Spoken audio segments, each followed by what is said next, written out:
All right, third start is the charm. Let's see what we can do.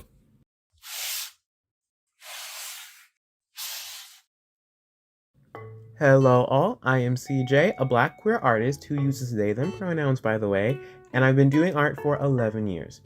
In the past 6 years, however, I've been taking it more seriously in hopes of being able to make it my long-term, full-time career.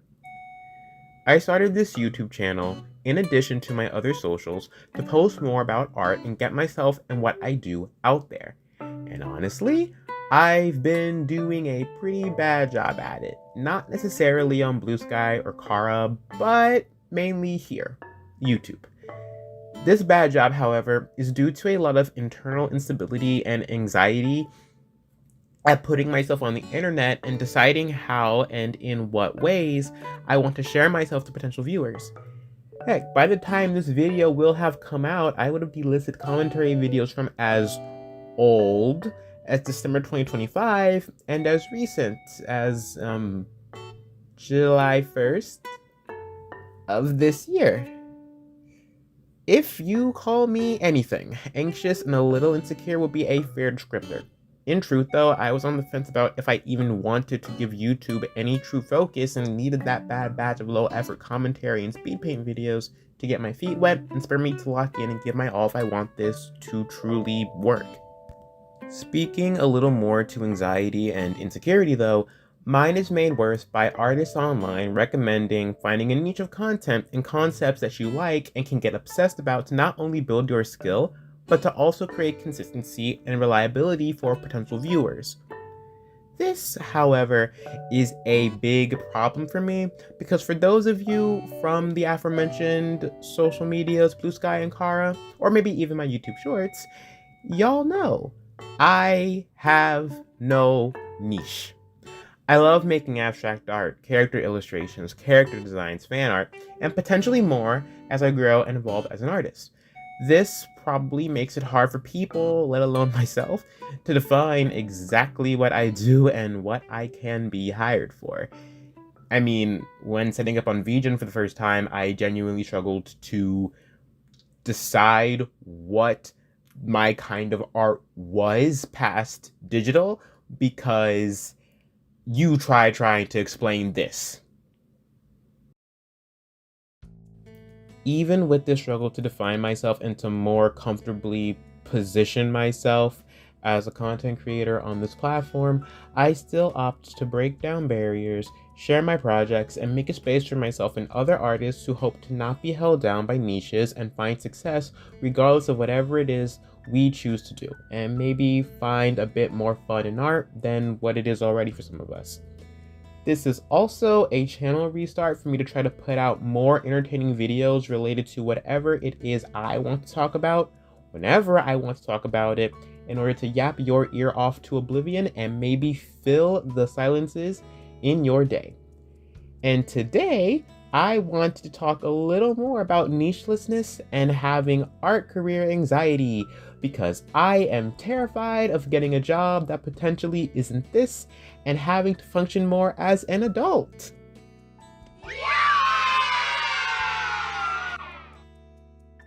Sometimes I look around at fandom artists, character artists, or artists with popular IPs and feel like I'm behind with my branding and business because I still feel extremely all over the place with what I'm even doing online.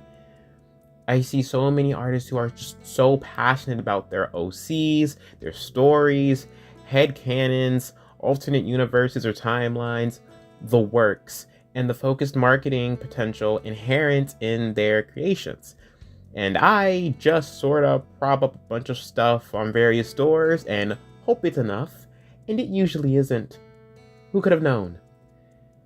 There are artists who can support their whole lives off of commissions, merch sales, and more, meanwhile making amazing work and continuing to support the development of a passion. And past even that, they make a community with amazing artists that don't just become collaborators, but become friends, partners, and even family. It all sounds really, really nice, and yet I feel on the other side of all of that. Like I can't get to where they're at sometimes. I'm over here not knowing who I am, doing whatever I want when putting pencil to an iPad and just throwing myself at the wind, hoping something I do catches a social flame for more than a minute. I've had pieces go viral and I've talked to more artists on my own, but it's never led to the community I hoped for or the success I thought would be. Anxiety isn't necessarily kind to me on either front. Even so, I love the freedom of doing what I want as often as I want. I love just scribbling on the screen only to get an idea and then be enraptured by its glow for hours and making something I didn't even imagine was possible. Heck, I've even gotten a couple of commissions and product sales even from not having a definitive niche online yet. Sanding myself down doesn't feel like something I can compromise on, say for being hired to do a specific job or design request. I have many loves as an artist, and not engaging them, no matter how frequently or infrequently that may be, just won't do. And I don't think I can settle for hiding any aspect of my aspirations, for not showing, developing my absolute best. I'm scared that getting a job outside of that freedom would kill time, causing the time that could have been spent on nurturing and being able to live in that freedom to be wasted. Of course, I haven't had a job yet, so it may not be so bad, but that doesn't do away with the anxiety, especially considering I will be done with college much sooner than later. I'm also scared my lack of a niche may make it hard to find a community that be easy to mesh and collaborate with. Though, hey, if I'm wrong, it may bring lots of different people my way and force me to polish my social skills and art ability. Wishful thinking, I know. But while I am trying to figure out what this nicheless, art-centered space online will be for me, I did want to say something super important to everyone in my position. We will make it through. We just need to put our best foot forward and not settle for less than what we know we can do. And just simply have fun. The journey is just as important, if not more important, than the end result. Moving away from the fear of it all, I wanted to expand more on the freedom of nichelessness because I feel like it explores unfettered imagination. Creating not for a purpose, but because you literally have to make something. It also encourages exploration of brushes and materials, or in my case, digital brushes, to see what kind of effects I can create in my work. The most recent art piece I made makes use of Procreate's new brush packs, specifically the Ink Whistler brush, and wow, it is a dream to use. The lines it leaves feel so painterly and feel very flexible to my art process, which I've had a professor compare to how traditional painters may approach a piece. Adding to that, earlier in the year, during our spring semester, I had to make 20 illustrations for a class. Due to the free-ended nature of the project and the pressure of timely completion while attending to my other classwork, I did so much art, not being held back by if my concepts were fan art or original pieces. I made use of my mainstay Procreate brush, the Inca brush, but I also consulted the Peacock brush for other pieces and allowed myself to create with no insecurity. I made a lot of work I was impressed by and was eager to share with my followers. I also let myself work for as long as necessary for a piece, as long as I felt it was done. I didn't push any further and let myself move on to something else. In nichelessness, I free myself from self-inflicted rules about what I should be making, how long I should be spending on it, and when to make things. Trying to structure myself makes me yearn for the things I may not be able to draw for a while and unnecessarily ties my hands. I also struggle to find comfort in the strictness of the self-imposed schedule and would rather do away with the whole thing. With that, I implore you to try being nicheless if you already aren't. If you usually draw characters, settings, miscellaneous objects, or more, ask yourself what you could do if you drop that focus and let your mind wander. If you have a system for doing art, let it go and do whatever comes to mind, even if you think it may be bad or ill thought out. Learning to trust yourself in those inner senses of art and creativity may be hard sometimes, but it's worth it to really engage the core of what art is, relinquishing control and expressing yourself through whatever means that may be.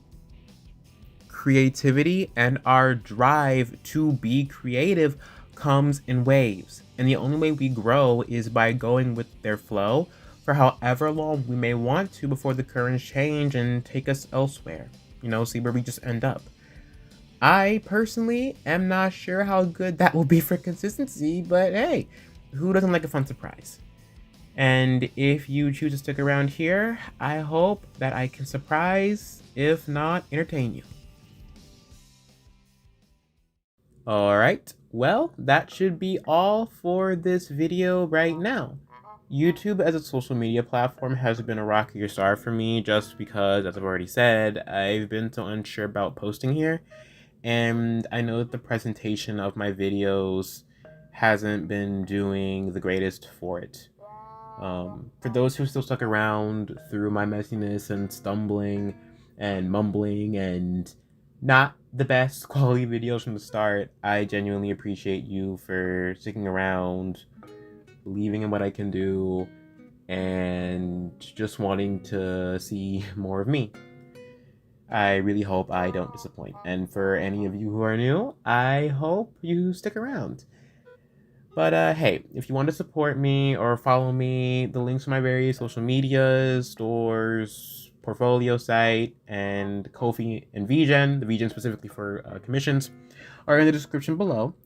And hey, feel free to like, subscribe, and leave a comment about your opinion on nichelessness in art, or really just anything, so we can have a little community going here and have a bit more of a back and forth and have this corner of the internet be something pretty cool.